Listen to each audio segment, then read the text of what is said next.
Okay, there we go. I'm recording. All right. So we're doing our presentation today on reflecting on the child welfare system. My name's Kelly. I'm Sam. My name's Camila. Lily. Okay. There we go. Okay, so this is the basis of our presentation. We watched a documentary it's called The Birth of a Family, and it discusses the 60's scoop and the effects on the families and children who were involved. We responded visually to this film and created art using the medicine wheel to guide our individual responses. So this is our art here. Yeah. We decided to create the medicine wheel in the center, and then each color in the medicine wheel has its own meaning. Yeah, symbolism. So while we were watching this documentary and responding to what we saw visually with our art, we were kind of keeping in mind. So keeping in mind the meaning of the medicine wheel, and we'll get into that more here in just a moment. And this applies to how we could teach this to children as well and people in schools. A few of us are doing elementary education and some are doing major in arts. And so we thought this was a good way to implement those and how we could present it to our future students. Yeah, it's like a project or something. Yeah.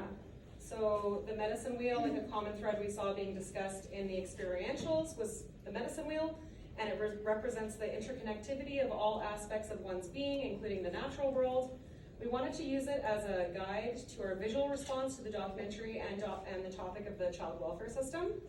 And yeah, this is something that we can apply to our teaching, and it could be cross-curricular, so social studies, art, health sciences, comm, and it can be implemented in a variety of ages and grade levels. And then we have a link in this slide to the film, which is available for free online. And then Okay, so this is the next part that was online. I can kind of do it on my computer, I guess. Can't really see it, but it just has a question on it. And if you all go into menti.com and then type in this code, it will send you to an interactive little thing, which, yeah, it's not the best system, but I guess I can Technical issues. have it pulled up on my computer, so yeah. The technical issues. The question is, And it has the question on your computers or on your phone you pull up, but what percentage of Indigenous children are in the foster care system in Canada like today? And it's just a question to help us think about the influence of the past on current day.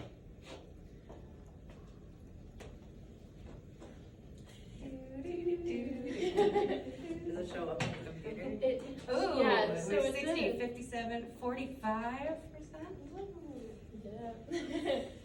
Oh, sorry, that's coming up. A bit more fun if it was up. It was up on the screen. On the screen, but we got a few guesses. Anybody else want to put one in? You good? Oh, a lot say 60, I think, because 60 is Yeah, big. it gets bigger the more people do it. Yeah. okay, all right. What's the real answer? So the real answer, I think this was tricky to set up, so we'll see if I did it right. Oh crap. It was working earlier. Oh no. Okay. Yeah. Kelly, you have the answer for it, right? You have the I think it was 77%. 77%. So it's a large majority, and that's why we're super surprised and wanted to do it in this thing, which lots of technical difficulties, even though I trial ran it. Well, And even though everybody- today's class started, it's not taught yet. Yes. And then the last one, other question that we had was, when did the last residential school close? And we wanted to reflect on this because it is associated with what we're talking about. So there's a few options there, and it'll give you an option to click to the slide that I'm on and see what question it is.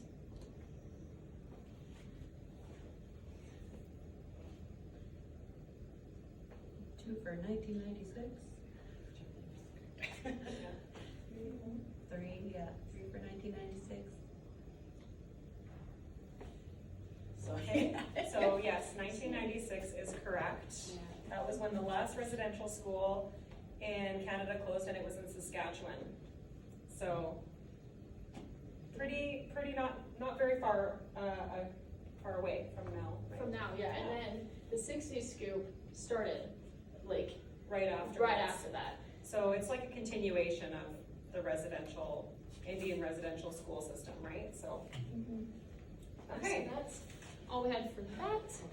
Okay, so the medicine wheel, we did some research and we found that it unites Indigenous people. We found that there is so many different variations. It seems to vary a lot depending on like the community and all that, like even which color goes where and all of that. But it represents value and culture, importance of nurturing all areas, mental, physical, spiritual, and emotional.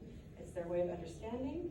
It was discussed in, I think, almost all of the experientials that we attended.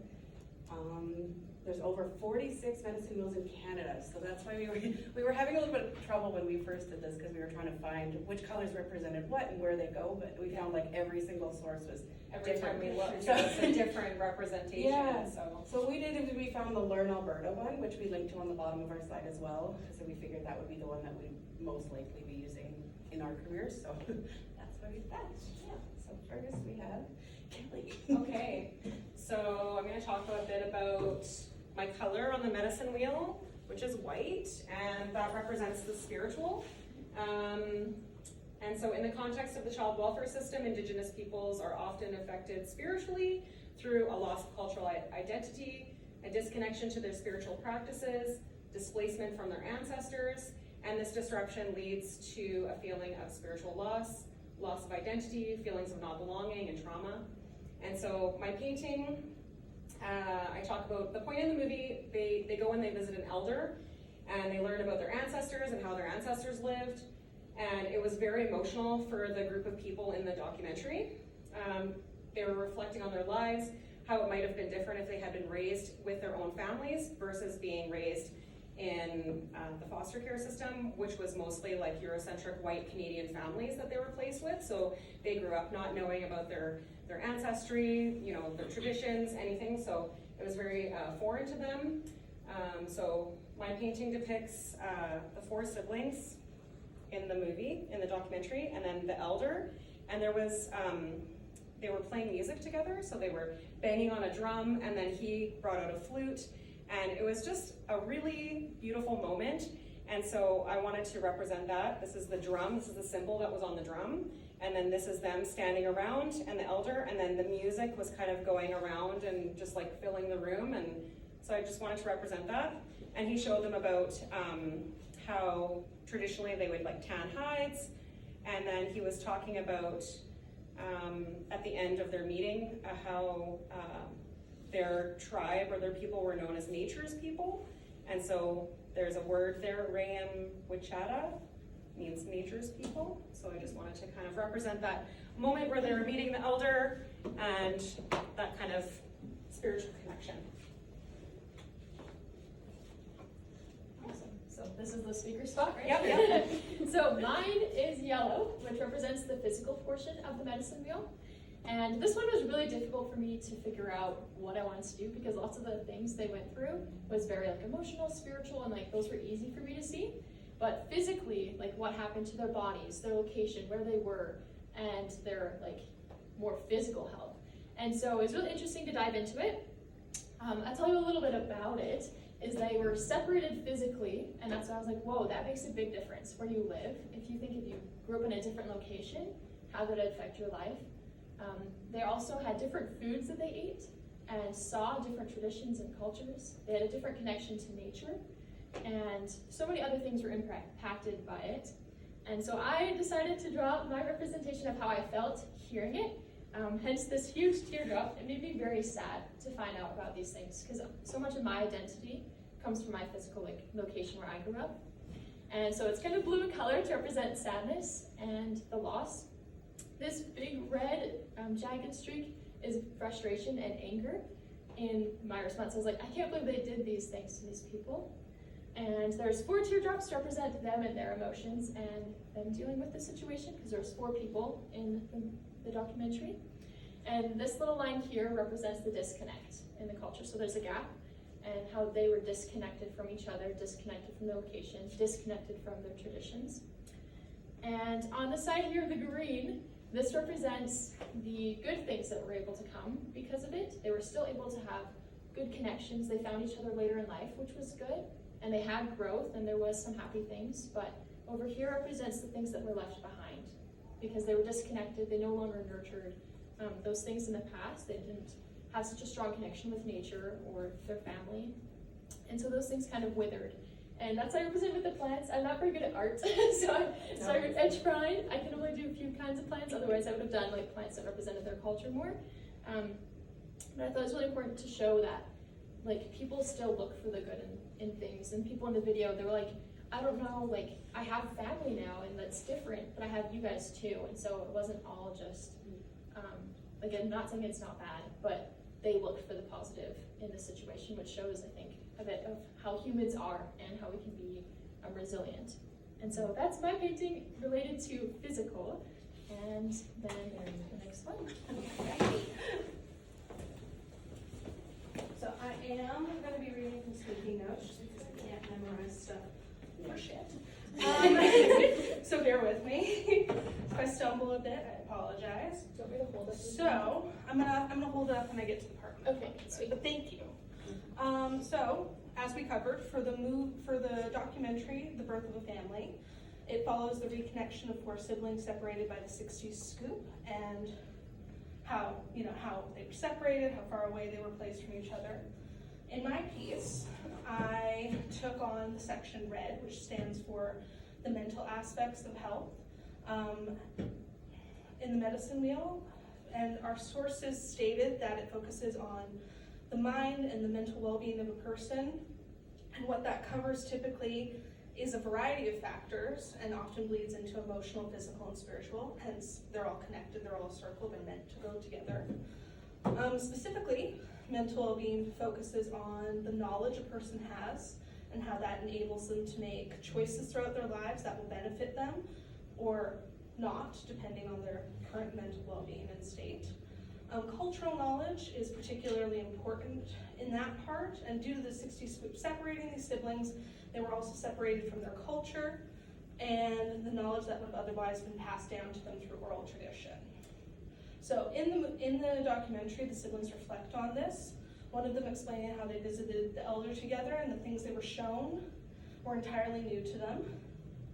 And reconnecting the way they did also allowed them to bring new knowledge to each other from the places that they were separated to and the different life experiences they had. So, there was stuff that was lost, but they were also able to bring new stuff to each other. And in a sense, each filling in some gaps all of them probably had about each other. Each sibling seemed to touch on a feeling of disconnect, so for this reason, in my painting, I focused on that disconnect by having their mother in the center, or depicted in the center, and having the siblings depicted by 4 branches stemming off of her. And then you've got bandages kind of reconnecting them to that family tree from, the whole point of them coming back and meeting each other and reconnecting with their roots and stuff, but they're all different because of their upbringing. So, went with red because it matches the color from the medicine wheel, but this one is just regular leaves, this one is floral blooms, this one's vines, and this one's cherries, so they all kind of come from the same place, but they're different because of what separated them.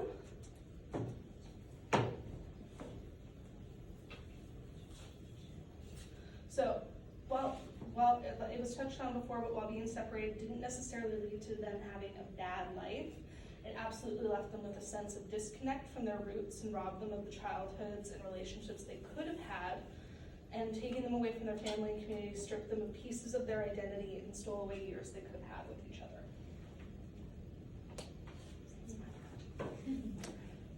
And for mine, I did emotion, which when I was doing research, again with all the varied kind of things, in some wheels it is black and in some it is blue. On the Alberta one it was blue, but I've seen it connect to black a lot. And I think in one of the experientials he had talked about that as well, but yeah, so I think it depends a lot on where you go. So for them it was emotionally they were all separated physically, and kind of like you said, I kind of drew a dot for each of them, And I wanted to do a range of emotions, because I found that while watching that, it was like, there seemed to be, as like all humans are, there's the mix, right? Because you're sad that you were separated, you're happy that you're joined. There was one that she seemed a little conflicted, because I think she was the one that was like furthest away, but she seemed that she had a happy upbringing with her family, so she obviously felt joy with them, but obviously felt lost at the family that she disconnected from. And I kind of wanted to draw them disconnecting from kind of the main medicine wheel and circle as well with theirs. They were, during the 60 scoop, the children were taken from their families, which caused a lot of emotional trauma for children and their families. The ties were cut, and the children from their families, their culture, their language, their way of being, and they were kind of put into different situations. Some were as far like as maybe a few miles away from their home family, and some were as far as like California or further, so they were taken quite far from their home. Some had positive memories, others less so, so kind of a big mix, a very wide range of emotions within their lives, I think, as well. Overall learning. All right. So the overall learning is really that everyone's experience in the child welfare system varies. However, one constant, especially for Indigenous peoples of Canada, is that they all experience major change. The long-lasting effects of this reach across many generations of Indigenous people, and high rates of Indigenous children are still seen in the foster care system today. Some argue that the 60s scoop was a continuation of the Indian residential schools because there's a disruption of family, traditions, disconnection from language, teachings, and ancestry, as many children were placed in non-Indigenous homes. There's our references. And thank you all. Oh, thank you. for- Yeah. Watching you do your technology problems.